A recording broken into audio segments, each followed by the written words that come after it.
그러니까 성재준이 생각보다 완전 그냥 그런 반패미 전사입니다.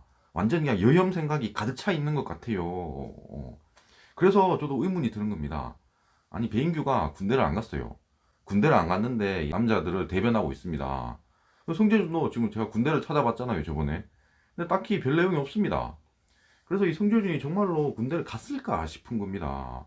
내용이 없으니까 뭐 육군을 나왔는지 해병을 나왔는지 뭐 해병대를 나왔는지 얘기를 해야 되잖아. 그런 얘기가 없고 그거는 뭐 거짓입니다. 그냥 이런 식으로만 얘기를 하고 넘어갔거든요. 그래서 만약에 군대를 갔다고 하더라도 뭐한 이등병 제대 뭐 이런 걸 수 있어요. 그러니까 막 들어가자마자 뭐 어디 아프고 막 이렇게 나 뭐 그냥 막 똥 싸고 이래버리면 제대를 빨리 시켜주거든요. 이 뭐 완전 막간거 아니야? 이러면서. 그래서 그 내무실에서 뭐 똥을 쌌든지 이렇게 해서 제대를 좀 빨리 한 게 아닐까 그런 생각도 드는 거예요. 안녕하세요, 열람입니다. 성재준 연애사원 9편입니다. 아니 연애 주임이었는데 또 뭐 사원으로 또 강등됐냐 뭐 이러는 사람이 있을 수가 있습니다. 사실 왜 그러냐면은 성재준이 대학교를 되게 오래 다녔습니다. 적어도 19년도까지는 그 대학생이라고 해요. 아니 그러면 19년에 뭐 졸업했다고 쳐도 뭐 21년밖에 일을 안 했습니다. 2년밖에 안 했잖아. 그럼 주임이 될 수가 없지. 사원에서 주임 되려면은 2년 좀 더 있어야 돼요. 진급을 못 했을 거 아니에요. 야, 사회초년생이 무슨 주임부터 달라고 해. 일을 똑바로 하고 진급할 생각을 해야 될 거 아니야. 야, 그따위로 하면은 진급할 수 없습니다. 누가 써주겠어. 시작할게요. 1월 4일 영상에 이런 영상을 올렸는데 이거 아직은 게시 안 됐을 수도 있습니다. 1월 5일에 올라올 수도 있는 영상이에요. 복귀 시도 김선호 또 통편집 이러네요 제목이. 그러니까 성재준이 김선호를 어떻게 다뤘는지를 알고 있어야 됩니다. 김선호 사건이 뭐냐면요. 김선호 여자친구가 김선호가 뭐 나쁜 놈이다. 내 애를 뭐 이렇게 지우게 했다. 뭐 이런 식으로 깠어요. 말 그대로 마녀 사냥을 했습니다. 저는 처음부터 알았어요. 그래서 제가 찍은 영상이 있었습니다. 전 채널에서 찍은 게 있고요. 근데 이게 마녀 사냥은 사람들이 그냥 우르르 몰려가서 다 욕을 하잖아요. 대부분의 사람, 뭐 유튜버를 하는 사람이나 모든 뭐 기자들 모든 사람들이 김선호를 욕했습니다. 저만 욕을 하지 않았어요. 저만 김선호가 착한 사람인 줄 알고 있었어요. 사실 뭐 근데 그런 건 중요하지 않아요. 저 혼자 뭐 반전을 맞췄다고 하더라도 뭐제 채널을 구독해 주진 않습니다. 뭐 아쉽긴 한데 사실 뭐 매번 그랬어요. 이 한국 사람들은 그냥 욕할 대상이 필요한 거고 그러니까 진실이 중요하지 않습니다. 그러니까 뭐 뒤에 반전이 나와서 이 진실이 뒤바뀌었다고 하더라도 야, 이 사람 대단하네? 그러지를 않아요. 그래서 모든 유튜버들이 마녀 사냥을 하고 있습니다. 모든 기자들이 마녀 사냥을 하는 거예요. 우리나라 사람들이 마녀 사냥을 좋아하기 때문에 그건 어쩔 수가 없어요. 근데 문제는 이 성재준도 마녀 사냥을 했습니다. 그러니까 김선호를 엄청 욕을 했어요. 완전 바닥 밑까지 그냥 까내렸다고 생각하시면 됩니다. 아니 근데 반전이 나왔잖아요. 이후에. 그러니까 여자친구가 나쁜 애였다. 이렇게 반전이 나왔는데 아니 그러면 쪽팔릴 거 아니에요. 아니 그러니까 내가 김선호를 욕했으니까 다시 갑자기 여자친구 욕하고 김선호를 이렇게 추켜 세워주면 그 자체가 말이 안 되잖아. 김선호 팬들한테 엄청 욕을 먹을 거 아니야. 근데 그러질 않았습니다. 아니, 성재준은 그냥 낯빛을 싹 바꾸고 갑자기 김선호를 그냥 추켜 세워줬습니다. 아니 그러면 이상하게 생각해야 됩니다. 구독자들은 전혀 이상하게 생각을 하지 않아요. 그러니까 구독자들은 성재준이 김선호를 욕하면 그냥 김선호가 나쁜 애입니다. 응? 아니, 성재준이 김선호를 추켜 세우면 그냥 김선호가 그냥 대단한 사람이 되는 거야. 완전 뭐 그냥 마법에 걸린 사람들처럼 다 그러고 있습니다. 실제로 지금 채널에 가면 댓글이 그렇게 돼 있어요. 이번 영상도 그냥 추켜 세우는 영상입니다. 뭐 김선호를 뭐 추켜 세우는 거 아니 그건 어쨌든 뭐 긍정적인 거잖아요. 뭐 그쪽이 뭐 여자친구 욕하는 게 아니라면 그건 뭐 그냥 넘어갈 수 있습니다. 원래 성재준은 그냥 왔다리 갔다리 하는 사람이니까 그럴 수 있어요. 근데 여기서 중요한 얘기를 했기 때문에 요거는 좀 짚고 넘어가야 될 것 같습니다. 저는 성재준이 반페미인 건 알고 있었습니다. 젊은 남녀들 사이에 좀 페미 반페미 이슈가 되게 큽니다. 그러니까 서로 막 욕을 하고 있습니다. 여자는 남자 욕하고 남자는 여자를 욕해요. 그냥 서로 욕하면서 결혼은 안 해. 아예 지금 출산율이 최하입니다. 전 세계에서 최하예요. 이게 페미 반페미 이슈 때문에 그럽니다. 누구 때문에 그러겠어요? 이 성재준 같은 반페미 때문에 그럽니다. 저는 성재준이 그 정도로 심한 반페미는 아니라고 생각했습니다. 그냥 일반적인 반페미라고 생각했는데 지금 보니까 거의 뭐 배인규 수준입니다. 배인규라고 해서 이게 20대 30대 남자를 대변하는 반페미 최고봉이 있습니다. 그 집단이 있는데 그 집단이 그냥 여자를 아예 싫어하는, 여자를 혐오하는 그런 집단이에요. 내가 봤을 때는 이 성재준이 그 배인규의 구독자일 것 같습니다. 그러니까 구독자 정도가 아니라 회원일 것 같아, 회원. 달달이 이렇게 한 1,000원씩 뭐 후원하는 게 아닐까 그런 생각이 들어요. 그러니까 성재준이 생각보다 완전 그냥 그런 반패미 전사입니다. 완전 그냥 여혐 생각이 가득 차 있는 것 같아요. 그래서 저도 의문이 드는 겁니다. 아니 배인규가 군대를 안 갔어요. 군대를 안 갔는데 남자들을 대변하고 있습니다. 성재준도 지금 제가 군대를 찾아봤잖아요, 저번에. 근데 딱히 별 내용이 없습니다. 그래서 이 성재준이 정말로 군대를 갔을까 싶은 겁니다.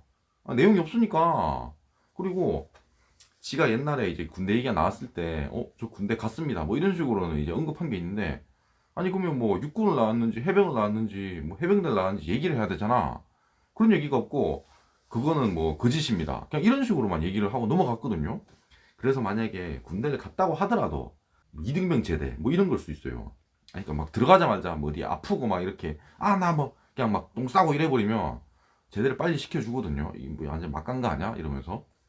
그래서 그 내무실에서 뭐 똥을 쌌든지 이렇게 해서 제대를 좀 빨리 한 게 아닐까 그런 생각도 드는 거예요. 아니 딱히 그런 언급을 좀 피하는 것 같으니까요. 그러니까 배인규도 군대 안 가고 했으니까 이 반패미 애들이 군대 얘기에 되게 민감하거든요. 그래서 좀 그런 의문이 듭니다. 그래서 성재준의 총번을 깠으면 좋겠어요. 총번 성재준 총번 84688 84688 이상입니다. 이렇게 해야 됩니다. 총을 만지면. 근데 그런 걸 잘 모를 것 같아. 아니, 군번을 까도 되고. 우선 영상을 보겠습니다. 중요한 부분만 볼게요. 이 부분인데요. 여시라고 하는 게 여성 우월자들이 모여있는 카페를 얘기하는 것이고 이러는데, 이 얘기가 왜 나왔냐면요. 어쨌든 이 영상은 김선호를 다룬 영상입니다. 그러니까 대부분의 사람들이 이제 김선호를 좀 받들어주고 있습니다. 내가 김선호 욕해서 미안하다. 사실은 김선호가 착한 애였네. 뭐 이렇게 얘기를 할 때, 여성시대라는 그 20대, 30대 여자들이 많이 하는 그런 카페가 있습니다. 근데 그 여성시대라는 카페를 줄여서 여시라고 하는데요. 이 여시가 여성 우월자들이 모여있는 카페가 아닙니다. 그냥 여초 카페예요, 여초 카페. 그냥 여자들이 많은 카페입니다. 그러니까 뭐 이 전체가 페미 집단이다, 뭐 이런 식으로 얘기를 하는 거예요, 지금 성재준은. 아니 그렇게 되면 내 여자친구가 여시를 한다 이러면 그 자체로 얘들은 뭐 페미 집단이다, 뭐 나쁘게 봐야 된다, 뭐 이런 식으로 지금 얘기를 하는 겁니다. 그런 건 아닙니다. 아니 뭐 여성시대 할 수 있습니다. 그러니까 남자들이 많이 하는 그런 커뮤니티가 있는 거고 여자들이 많이 하는 커뮤니티가 있습니다. 물론 여성시대라는 사이트가 그런 페미 성향이 있는 건 맞습니다. 근데 페미 성향이 있다고 하더라도 페미 성향이 이 여성 우월주의 성향이 아닙니다. 그건 같은 게 아니에요. 여성 우월주의라고 한다면 페미 중에서도 좀 극단적인 페미를 얘기하는 거예요. 여시한다고 저렇게 얘기를 하면 안 된다고. 이 자체가 선동입니다. 그러니까 일베는 극단적인 게 맞는데 DC는 극단적인 건 아니라고요. 이렇게 몰아가면 안 됩니다. 그래서 여시라고 하는 게 여성 우월자들이 모이는 카페를 얘기하는 거고, 이 여시 애들이 김선호를 욕한다 이럽니다. 사실 뭐 여성시대 애들이 김선호를 욕하는 건 맞습니다. 여초니까요. 그리고 성재준이 이제 할 말이 없으면 맨날 영탁이랑 박나래를 꺼냅니다. 둘을 엄청 싫어합니다. 근데 얘가 맨날 자기가 그러는 거야. 그러니까 도덕적으로 문제가 있다라고 얘기를 합니다. 아니 법적으로 문제가 없어요. 영탁이든 박나래든. 아니 도덕적인 문제 가지고 영상을 한 명당 한 20번씩 다뤘습니다. 지가 할 말 없을 때마다 영탁이랑 박나래를 꺼내요. 여기서 이제 또 이런 얘기를 하더라고. 아니 가만히 보니까 박나래 씨 같은 경우는 여성 우월주의자 친구들이 좋아할 법한 그런 개그맨이주의래요. 아니 박나래는 저도 좋아합니다. 나 혼자 한다 나오면 되게 재밌어요. 응? 박나래를 까는 건 반패미들입니다. 다른 사람들은 다 좋아한다고요. 저렇게 몰아가지 말라고. 지금 이 말은 페미니스트가 박나래를 좋아한다 이런 얘기입니다. 아니 그런 건 아니에요. 박나래는 연예 대상도 받았습니다. 아닙니다. 저렇게 몰아가면 안 돼요. 아니 그리고 또 영탁을 얘기하는데 여성 우월주의자 친구들이 분노할 법한 그런 논란이 아니래요. 영탁 논란은. 영탁 논란도 대부분의 사람들이 분노하지 않습니다. 그냥 이렇게 세상이 싫은 사람들이 있어요. 그러니까 부정적인 사람들이 있습니다. 성재준 같은 사람들이 있어요. 또 막 그런 반패미 20대 30대 남자들이 또 그렇긴 합니다. 그냥 남 욕하는 거 좋아하는 사람들, 그런 사람들이 욕을 하는 겁니다. 영탁 사건도 일반 사람들은 그렇게 관심이 많지 않습니다. 욕하기 좋아하는 사람들이랑 관심 많은 거예요. 그리고 김선호 꺼내면서 딱 한 명 김선호 씨만 여성 우월주의자들이 봤을 때 분노를 할 수밖에 없는 그런 논란에 휩싸였던 연예인이죠 이래요. 그럼 한번 생각해 볼게요. 김선호 처음에 논란이 있을 때 우리나라 전체가 욕을 했습니다. 저만 욕을 하지 않았어요. 그리고 문제는 이 성재준도 똑같이 욕을 했습니다. 그럼 네가 반팸이라고 할 수 있어? 여자 말만 듣고 김선호를 몰아세운 거잖아. 그럼 네가 반팸이라고 할 수 있냐고. 똑같이 마녀 사냥한 사람이 왜 그럽니까? 성재준이 말한 저런 뭐 여성 우월주의자들이 봤을 때 뭐 분노할 수밖에 없다. 저거는 뭐 사실이긴 합니다. 근데 여성 시대에서는 그렇긴 해요. 김선호를 좀 안 좋게 보긴 합니다. 근데 이쪽 카페의 특성상 그럴 수밖에 없습니다. 이 사건은 아이를 지운 사건이에요. 그렇기 때문에 빙의할 수밖에 없어요. 여자들 입장에서는. 무턱대고 저런 식으로 얘기하면 안 됩니다. 성규준이 이런 얘기를 하는 이유가 있습니다. 이 얘기를 하고 싶은 겁니다. 문화라고 하는 것 자체가 뭐에 점령이 되어 있다? 여성 우월주의에 빠져있는 친구들에게 점령이 되어 있다 이럽니다. 이게 무슨 말이냐면 박나래랑 영탁도 퇴출이 되었어야 됐는데 김선호만 퇴출이 되었다 이런 얘기를 하는 겁니다. 아닙니다. 아니에요. 셋 다 잘못이 없어. 별거 아닌 걸 논란을 만들지 마. 성재준이 생각하는 게 사실이 아닙니다. 그냥 성재준은 욕을 하고 싶은 사람이잖아. 그럼 지가 그냥 좋아하는 사람만 방송에 나오고 지가 싫어하는 방송에 뭐 나오면 안 된다는 얘기를 하는 겁니다. 이게 지가 뭔데 삐뚤이지 뭐야 니가. 그러니까 성재준의 판단을 믿으면 안 됩니다. 성재준은 틀렸기 때문에 그래요. 영상이 마음에 드셨으면 구독과 좋아요 감사합니다.